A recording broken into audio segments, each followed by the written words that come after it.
عبید اللہ ابن زیاد نے جن لوگوں کو دربار میں بلایا ان میں محمد بن اشعث، اسما بن خارجہ اور بعض روایات کے مطابق عمرو بن حجاج زبیدی شامل ہیں۔ محمد بن اشعث، اس کا باپ اشعث بن قیس کندی تھا۔ اشعث خاندان ایک عرب قبیلے سے ہے اور کندی قبیلے کی ایک شاخ ہے۔ اشعث اسلام سے پہلے یمن کے علاقے حضرموت میں رہتا تھا اور اپنے قبیلے کے کچھ لوگوں کے ساتھ فتح مکہ کے بعد 10 ہجری میں رسول خدا صلی اللہ علیہ وآلہ وسلم کے پاس مدینہ گیا اور اسلام قبول کیا۔ حضرت امام جعفر صادق علیہ السلام کی ایک روایت کے مطابق اس خاندان کے بعض افراد امیر المومنین حضرت علی ابن ابی طالب علیہ السلام، حضرت امام حسن المجتبی علیہ السلام اور حضرت امام حسین علیہ السلام کی شہادت میں شریک تھے۔ حضرت امام حسن المجتبی علیہ السلام کی زوجہ جودہ بنت اشعث، محمد بن اشعث، قیس بن اشعث اور عبد الرحمن بن محمد بن اشعث اسی خاندان سے ہیں۔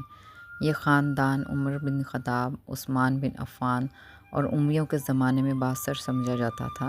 اشعث نے عمر بن خطاب کے دور میں جنگ یرموک اور دیگر جنگوں میں حصہ لیا۔ وہ عثمان کے دور میں آذربائیجان کا گورنر بھی رہا اور امیر المومنین حضرت علی ابن ابی طالب علیہ السلام کے دور میں بھی اس عہدے پر باقی رہا۔ امیر المومنین حضرت علی ابن ابی طالب علیہ السلام نے اشعث بن قیس کندی پر لعنت کی ہے۔ ابن ابی الحدید کہتے ہیں امیر المومنین حضرت علی ابن ابی طالب علیہ السلام کی حکومت میں رونما ہونے والے ہر فتنے کی جڑ اشعث بن قیس کندی تھا۔ کینی نے حضرت امام جعفر صادق علیہ السلام سے روایت کی ہے کہ آپ علیہ السلام نے فرمایا، اشعث بن قیس امیر المومنین حضرت علی ابن ابی طالب علیہ السلام کے قتل میں شریک تھا اور اس کی بیٹی نے حضرت امام حسن المجتبی علیہ السلام کو زہر دیا، اور اشعث بن قیس کندی کا بیٹا محمد بن اشعث حضرت امام حسین علیہ السلام کے خون میں شریک تھا۔ محمد بن اشعث نے جناب مسلم ابن عقیل علیہ السلام کے ارد گرد موجود لوگوں کو منتشر کرنے اور جناب مسلم ابن عقیل علیہ السلام کو گرفتار کرنے میں بھی مدد کی۔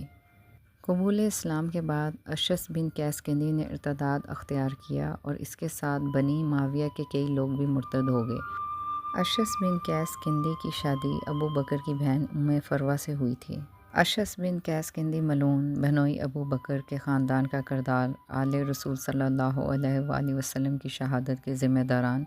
اشعث بن قیس کندی امیر المومنین حضرت علی ابن ابی طالب علیہ السلام کے قتل میں ملوث تھا۔ جودہ ابو بکر کی بھانجی نے حضرت امام حسن المجتبی علیہ السلام کو معاویہ ابن ابی سفیان کے کہنے پر زہر دے کر شہید کر دیا، اور محمد بن اشعث جو کہ ابو بکر کا بھانجا تھا وہ جناب مسلم ابن عقیل علیہ السلام کی شہادت میں شریک تھا اور حضرت امام حسین علیہ السلام کے خلاف کربلا میں لڑا۔ غرض یہ کہ یہ پورا گھرانہ اہل بیت طاہر علیہ السلام کا دشمن